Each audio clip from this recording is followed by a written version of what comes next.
Bonjour, dans ce nouveau numéro de TLM dédié à votre santé, nous allons nous consacrer à la génétique et plus précisément au diagnostic de maladies génétiques et chromosomiques. Et c'est au sein du service de génétique du CHU de Lyon que nous nous rendons. Bonjour professeur Damien Sanlaville, nous sommes ici au sein du service de génétique du CHU de Lyon. Pour commencer et se faire une idée de ce qui se pratique ici, où on mélange les aspects biologiques et cliniques, pouvez-vous nous présenter la diversité de votre activité? Oui, donc vous êtes au sein du service de génétique du CHU de Lyon et nous avons donc une activité mixte clinico-biologique avec une partie laboratoire où on fait de la cytogénétique, on étudie les chromosomes, une partie biologie moléculaire où on étudie les gènes et une partie clinique où on voit les patients pour essayer de faire un diagnostic, améliorer la prise en charge et, dans la mesure du possible, trouver un traitement. Et la génétique est une discipline en grande évolution et donc elle est forcément couplée à une activité de recherche importante. Comment se compose votre clientèle ou plus exactement votre patientèle? Alors on a une patientèle qui est très diverse, puisqu'en fait nous allons du fœtus, où quand le fœtus a des anomalies, par exemple à l'échographie, on demande un avis génétique. Ce qui est le plus connu, par exemple, c'est la suspicion de trisomie 21. On va essayer de dépister en diagnostic anténatal une trisomie 21. On a une grosse patientèle d'enfants, en fait, qui nous sont adressés pour des troubles du développement, un autisme, une déficience intellectuelle, des malformations par exemple cardiaques, mais on voit aussi des adultes, par exemple, qui ont des maladies vasculaires ou alors des prédispositions, en particulier à des cancers et le cancer du sein en particulier. Alors ici, vous pratiquez à la fois du dépistage de masse et du diagnostic individuel de maladies rares. Pouvez-vous nous expliquer plus précisément? Le dépistage est en fait détecter dans la population des personnes qui sont à risque de développer une maladie. Par exemple, le plus connu, c'est la trisomie 21.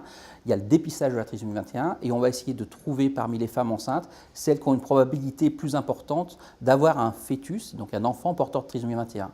Le dépistage, ça, c'est une probabilité. Le diagnostic, c'est une certitude, c'est-à-dire qu'on va étudier le gène ou les chromosomes pour la trisomie 21 et voir avec une certitude, 100%, est-ce qu'il y a une trisomie 21 ou pas de trisomie 21.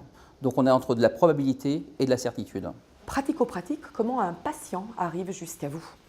Alors c'est une très bonne question. Les patients arrivent souvent après une longue errance diagnostique. C'est-à-dire qu'on traite essentiellement des maladies rares et d'ailleurs nous avons des centres de référence, un centre de référence sur les anomalies de développement et sur les maladies vasculaires.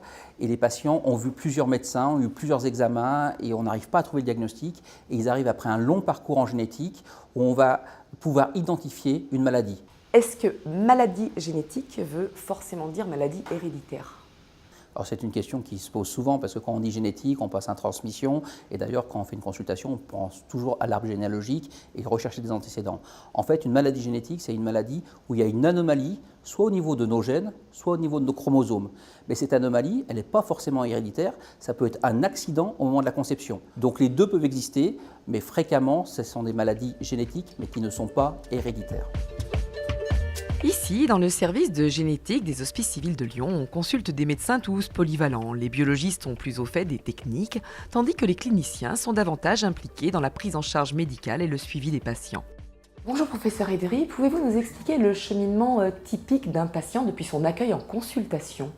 Les patients sont le plus souvent adressés par des collègues, médecins, hospitaliers ou extra-hospitaliers. Plus rarement, ils viennent d'eux-mêmes après avoir vu plusieurs médecins, spécialistes éventuellement. Les motifs de la consultation sont extrêmement variés. Souvent, il s'agit de poser un diagnostic. La première consultation est une consultation longue. Une fois que le diagnostic est posé, il faut l'annoncer. Ce temps d'annonce diagnostique doit être effectué préférentiellement avec une psychologue. C'est un moment particulier dans la vie des patients et de leur famille. Toutes ces questions sont délicates dans la mesure où il s'agit de pathologies d'une très grande rareté, parfois unique. Alors vous vous intéressez également au diagnostic biologique, plus particulièrement par la recherche. Pouvez-vous nous expliquer comment et nous citer quelques exemples? Alors, le diagnostic des maladies rares en contexte hospitalier se fait au laboratoire de diagnostic hospitalier. Le laboratoire de recherche vient comme appui simplement pour valider la pathogénicité des mutations identifiées au laboratoire hospitalier. Par exemple, dans le domaine de l'épilepsie, on peut étudier l'effet de mutations dans un modèle cellulaire ou un modèle animal. De même, dans les malformations congénitales, ces deux systèmes peuvent permettre de confirmer et préciser la pathogénicité de certains variants de l'ADN.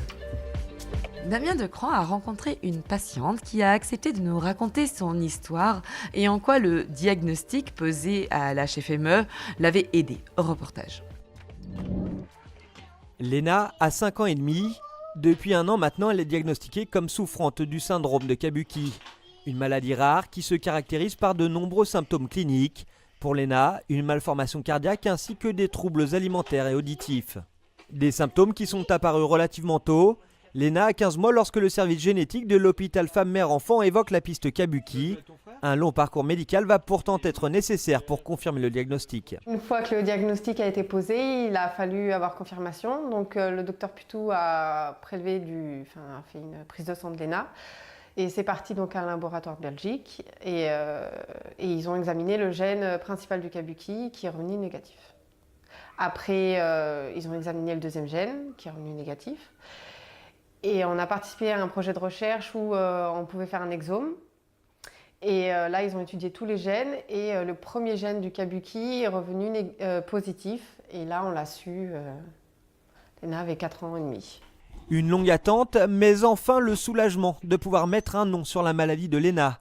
À ce moment-là, un soutien psychologique leur a été proposé, mais c'est au travers d'une association consacrée à cette maladie rare qu'ils ont trouvé le soutien nécessaire pour appréhender et vivre la maladie de Léna au quotidien. Il y a une association depuis 2004 sur le syndrome de Kabuki, donc on y a adhéré peu de temps après qu'on l'a su. Et aujourd'hui, je suis la secrétaire et je participe activement parce que j'ai l'impression que ça fait avancer les choses. Et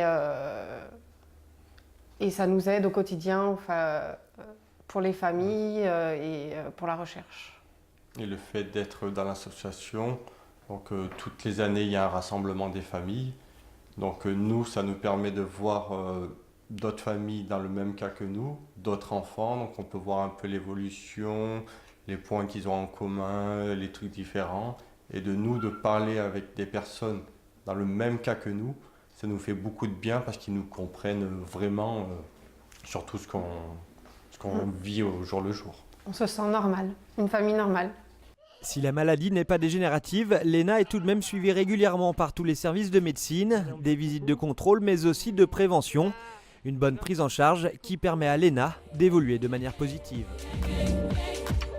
Ici, on recherche notamment des mutations génétiques chez les enfants présentant des troubles du neurodéveloppement, c'est-à-dire dans des cas d'épilepsie, de déficience intellectuelle ou encore d'autisme isolé. Alors bonjour Gaëtan Lesca, que propose un service de génétique moléculaire au sein d'un hôpital pédiatrique? Alors un service de génétique moléculaire propose des analyses génétiques correspondant à différents types de maladies. Dans l'hôpital dans lequel nous sommes, qui est l'hôpital Femme-Mère-Enfant, c'est surtout des analyses pédiatriques. Et un service comme le nôtre est particulièrement spécialisé dans le domaine des déficiences intellectuelles, épilepsie, autisme, enfin ce qu'on appelle les troubles du neurodéveloppement. Très concrètement, comment se réalise cette recherche? Donc cette recherche est effectuée à partir de l'ADN des patients, qui provient le plus souvent des globules blancs, donc extraits à partir du sang. Et à partir de cet ADN, on va utiliser différentes techniques qui permettent d'apporter différentes réponses. Et la technique principale étant le séquençage, qui permet d'étudier de nombreux gènes de façon simultanée. Jusqu'à récemment, on étudiait les gènes un par un, ce qui était très fastidieux.